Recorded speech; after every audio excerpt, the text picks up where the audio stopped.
Have you ever been on a date and it was going extremely well until it wasn't? That's exactly what happened with me.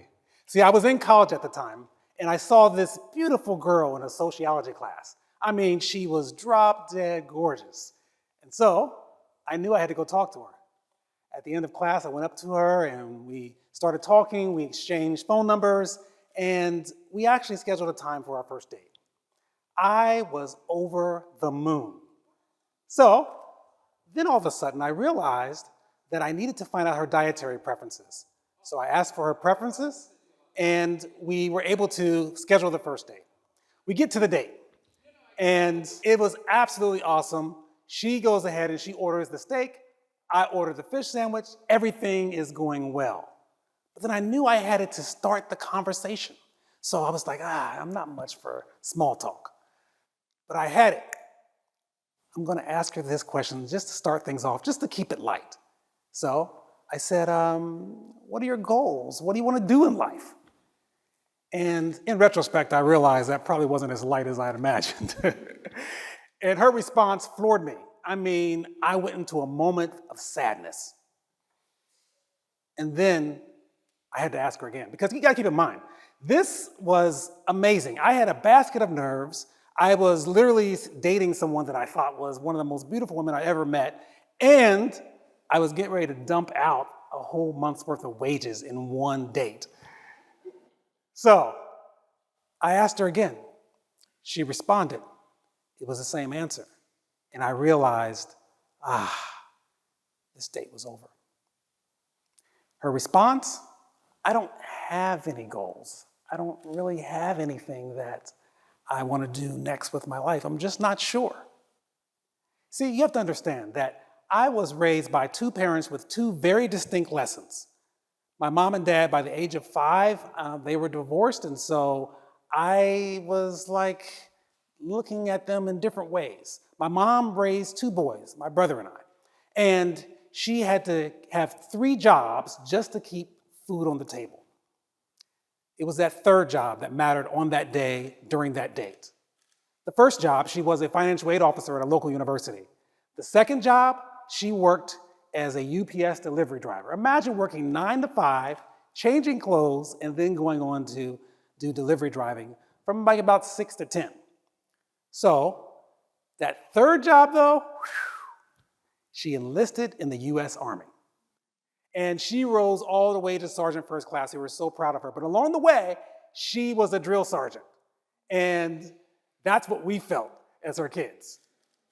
So we knew we came home from school, we had to do our chores, all of them, do our homework, all of it, and we had to make sure that we prepared the food that she had for us and get ourselves ready for bed and have everything ready for the next day. We knew we had to have it all done and be in bed by 9:30 p.m. She didn't even get home till about 10:30, but we knew there were strict consequences if we fell out of order. My father, on the other hand, he had a very different set of lessons. He taught us how to dream. So he would always ask us, like, so what do you want to do next with your life? What do you see yourself doing in another 5 years, another 10 years? I was 8 years old. I'm like, Dad, can I just eat some Captain Crunch? But he was teaching us something very important. So on that day, on that date with that girl, these 2 lessons converged. And I realized she wasn't for me. I could hear in the back of my mind this recording, my father saying something like, if you fail to prepare, you prepare to fail. Or my mother saying something like, how you do anything is how you do everything. And I knew this individual was not the right one for me. Now you might say, your parents are amazing. I mean, what's the problem? But not all parents have quality lessons that help us to think about things next. And not all life experiences prepare us for the best things. Sometimes we experience traumas or horrible things that we witness as kids. My aunt was my favorite aunt. Let's call her Aunt Karen. So, Aunt Karen was phenomenal. She had candy for my brother and I. She had all kinds of snacks. She would get our favorite snacks, and she would let us stay up as late as we wanted to, watching movies all night long. I mean, she was the bee's knees. And so, we went over her house one time, and she decided to go back in the room with her husband. They started talking. They were talking louder and then louder and then louder. Next thing I know, they were screaming at each other. And then I overheard my aunt say, "You need to leave those women alone and you need to get off drugs." I heard what sounded like a loud slap. Then I heard furniture breaking. I heard glass shattering. I heard what seemed like someone was being thrown against the wall. He storms out of the room. He slams the door to the front door and he leaves. I peek into the room and I can see that she had been hurt. She closes her door slowly. I had so many questions. Why did she stay with this guy? Why does she feel like she deserves this? Who does he think he is to hit my aunt? Then I realized that this was something that started a long time journey in my life to learn about why people do things that are harmful for themselves, that do not work in their best interests. I went to college, I studied communication, and then ultimately I became a college professor, and I've been teaching over 25 years, studying, and I've written over 18 books, and I've created a few theories. And one of those theories is something that answers my early childhood question. It's called message imprints. See, message imprints are not quite like what social psychologists would call cognitive imprints, right? Cognitive imprints are these deeply embedded, subconscious ways of remembering things about our childhood. But I thought, as a communication scholar, it's more about the message. How do we interpret the messages in our experiences? It's the reason why you can have two people who grew up in the same exact household and they have two totally different recollections of what actually happened. Or they have two totally different ways of viewing the world. It's because of these message imprints. So when I was on that date, my message imprints were so strong that lessons I'd learned, my interpretations of those lessons were so strong it overtook my natural inclination to want to just prioritize this girl's beauty. And I wondered what kind of message imprints she had. Maybe her message imprints told her, you don't really have to worry about dreaming. My aunt was in an abusive situation. What were her message imprints? Perhaps after watching her own mom be domestically abused and her mother stayed, she thought, well, you gotta love through the hurt. You gotta love no matter what. Love does hurt.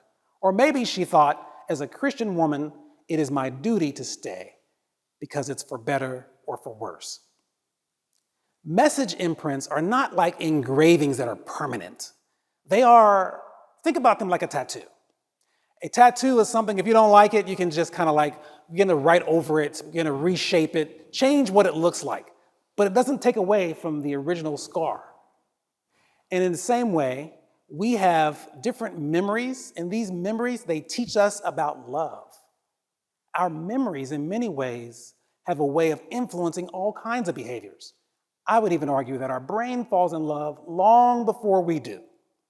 Once I understood what message imprints were, I decided, okay, I've got it. I've got to apply this to my life. My wife and I have been married for about 30 years now. And at the beginning of our marriage, we had this cycle we were in. It was a really interesting cycle. Like, she would say that she disagreed with something, and then I would try to prove to her that I didn't do that, and then she would feel like she wasn't being affirmed, and I would continue to try to act like it didn't happen, and then she would get louder, her voice would get louder, and next thing you know, we had a totally unproductive conversation. And what I realized was she was triggering my message imprints, because my mom would talk loud like that, and so when she talked loud, I felt like when my wife was talking loud, it was like talking to my mom, and I didn't want my wife to be my mom. Once we figured that out, then we were able to shift the whole thing. We reshaped the tattoo. We reshaped the message imprint. And then we started with a totally different way of behaving in our relationship. She would express a disagreement, and I would say, I'm sorry. I did not mean to hurt you. How can we fix that? That practice alone was one that began to produce positive results in our relationship. So you have to understand, we all have message imprints, and sometimes we even have traumas attached to those message imprints. But we can reshape those. We don't have to let those traumas define us, because it's all about not erasing the experience, but about reassigning the meaning that we attach to those experiences.